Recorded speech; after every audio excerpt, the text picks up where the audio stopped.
Kuwait में जिस तरह भारतीय लोग का देहांत हुआ है, ये फायर एक्सीडेंट था, ये बहुत दुखद है। हम लोगों को इसका बहुत दुखद एहसास हुआ है और खुद कीर्तिवर्धन सिंह जो विदेश राज्य मंत्री उनको भेजा गया है। और ये बड़ा एक्सीडेंट है। बहुत बड़ी तादाद में हमारे मज़दूर रहते हैं ख़ासकर अरब मुल्कों में, और वहाँ जो लेबर कैंप है उनके अंदर सेफ्टी सिक्योरिटी के मामले में उनकी गवर्नमेंट ने भी कहा है कि वो जांच करेंगे। इस पर कोई सियासत करने की ज़रूरत नहीं है।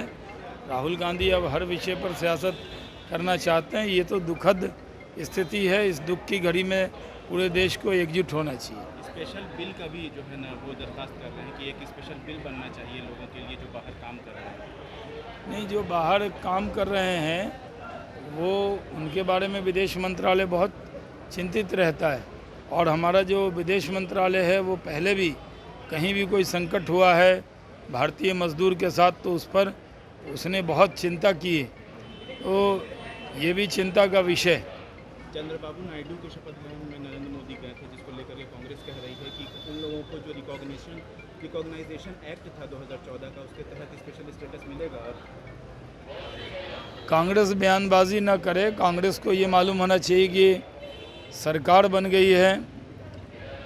सरकार बनने के बाद मैं पहली बार आप लोगों से बात कर रहा हूँ यहाँ बिहार में। तो बिहार में सरकार बन गई।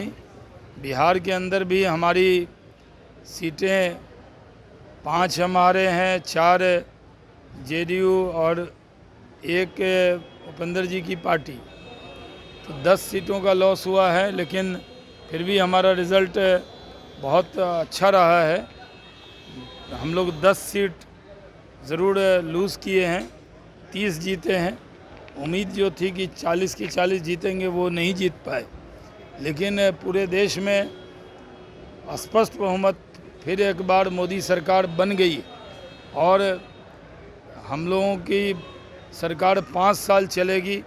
नीतीश कुमार जी और चंद्रबाबू नायडू भी पूरी तरह हमारे साथ हैं और हमारी स्टेट में भी सरकार बन रही है। इसलिए किसी को ज़्यादा हमारे विरोधियों को खुश होने की ज़रूरत नहीं है। आ गए हैं मोदी, प्रधानमंत्री बन गए हैं मोदी।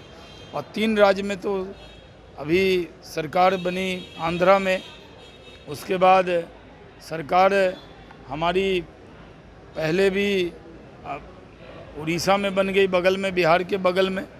और हमारी सरकार आज अरुणाचल प्रदेश में भी शपथ ले लिया है। 3 राज्य की सरकार हमारी आई है, यानी 293 और प्लस 3 गवर्नमेंट भी। इतने के बाद भी कांग्रेस हारने के बाद भी इस तरह का व्यवहार कर रही है जैसे वो चुनाव जीत गए। उनको मालूम होना चाहिए कि 5 साल तक उनको विपक्ष में बैठना ही पड़ेगा। मंत्रिमंडल विस्तार को लेकर के तेजस्वी यादव, रोहिणी आचार्य दोनों ने सवाल उठाया है कि झुंझुना मिला है, कुछ नहीं मिला। कोई झुंझुना नहीं मिला है, सब काम का विभाग मिला है। मैं फूड प्रोसेसिंग मिनिस्टर रहा हूँ, 2000 में वो विभाग मुझे मिला था। कोयला मंत्री रहा हूँ, वो विभाग भी बिहार को मिला है। और टेक्सटाइल विभाग भी बिहार को मिला, जिसमें मैंने काम किया। तो मैंने तो इन विभागों में काम किया, उस नाते कह सकता हूँ कि गिरिराज सिंह जी कपड़ा मंत्री बने हैं, उसका बहुत लाभ होगा। टेक्सटाइल इंडस्ट्री में जो हमने काम आगे बढ़ाया था, गिरिराज जी के आने के बाद वो काम और तेज़ी से होगा। फूड प्रोसेसिंग में भी होगा, क्योंकि मेगा फूड पार्क भी बिहार को मिला हुआ है मोतीपुर के अंदर। और जो डेयरी फिशरी भी ललन बाबू को मिला है, उसमें भी पंचायती राज में भी बहुत काम होगा। बिहार में आम आदमी का जो सरोकार जिस विभाग से है, रोजगार का जहाँ सरोकार है, वही विभाग बिहार को मिला है। तेज़ी से रोजगार बिहार को भी मिलेगा। आखिरी सवाल सर, कश्मीर में फिर से गोलीबारी हुई है और कुछ पुलिसकर्मी जो है वो जख्मी हुए हैं। लगातार 4 दिन में 3 वारदातें हो गई। कश्मीर में जिस तरह आतंकियों ने सर उठाया है, उनका सर कुचला जाएगा।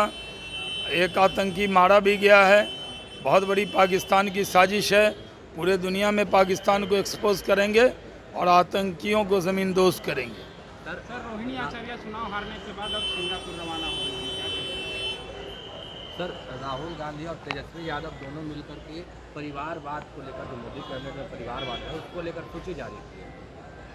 अब तो सूची जारी करना है, बयान ही जारी करना है। 5 साल उनके पास यही काम बचा है, विपक्ष की भूमिका निभानी है। सूची जारी करते रहें और मोदी जी राज करते रहेंगे। प्रधानमंत्री मोदी जी हैं और 5 साल तक यही भी एनडीए सरकार को उनको देखना होगा। 5 साल तक वो विपक्ष में ही बैठेंगे। एक सवाल है सर, जिस तरीके से आप लोगों की सरकार बनी है पर कह रहे हैं आरजेडी के नेता कि भले नीतीश कुमार हम लोगों के साथ हैं पर दिल हम लोगों के साथ है, आज न कल तो वो हम लोग के साथ आएंगे। ऐसे ही बोलते हैं। नीतीश कुमार जी बहुत भरोसे के साथी हैं और नीतीश कुमार जी चट्टान की तरह भारतीय जनता पार्टी के साथ खड़े हुए हैं।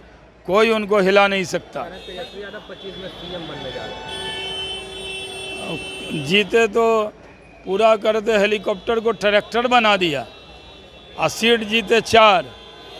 तो जब 40 में 4 जीते, 10% सीट जीते हैं, तो क्या खाक कुछ होने वाला है? 4 में दिए 6 चौके 24 विधानसभा। तो आरजेडी में जो 25 में चुनाव होगा 25 सीट जरूर आरजेडी जीत जाएगी। उनको दोबारा मौका। हाँ, ये अच्छा डिसीजन हुआ है। ग्रेस मार्क वाले को दोबारा मौका दिया जा रहा है। धर्मेंद्र प्रधान जी ने अभी ऐलान किया है और जो काउंसलिंग है उस पर कोई रोक नहीं।